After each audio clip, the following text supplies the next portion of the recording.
In today's video, I'm going to teach you how to remove labels in Microsoft Planner. If you use labels to organize tasks by priority, team, or project type, there may come a time when you want to clean things up and remove one. The good news is that this is a very quick process once you know where to look.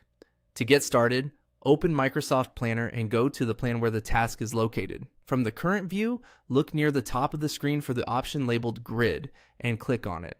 This switches you into the grid view, which makes it easier to scan task details in a more structured layout.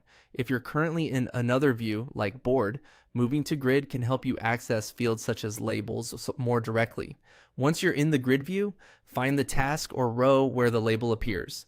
In the label area, you'll see the label that has been applied, along with a small X icon next to it. To remove the label, simply click the X icon. As soon as you do that, the label is removed from the task.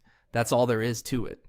Microsoft Planner makes label removal simple, but the key is knowing that this action is done from the grid view in this workflow. If you don't immediately see the label field, take a moment to make sure you're on the correct task row and looking in the right column.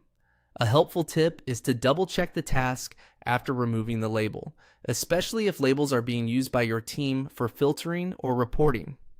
Removing the label can change how a task appears when someone sorts or filters the plan, so it's worth confirming that the task still fits into your team's workflow. Also, keep in mind that removing the label from a task does not delete the label system from the plan overall. It simply unassigns that label from the specific task you selected. That means you can always add a label again later if needed. So, to recap, open your plan, click Grid, locate the label on the task, and click the X icon to remove it. It's a small action, but it can make your planner workspace cleaner and easier to manage. Thanks for watching, and I hope this helped you quickly remove labels in Microsoft Planner.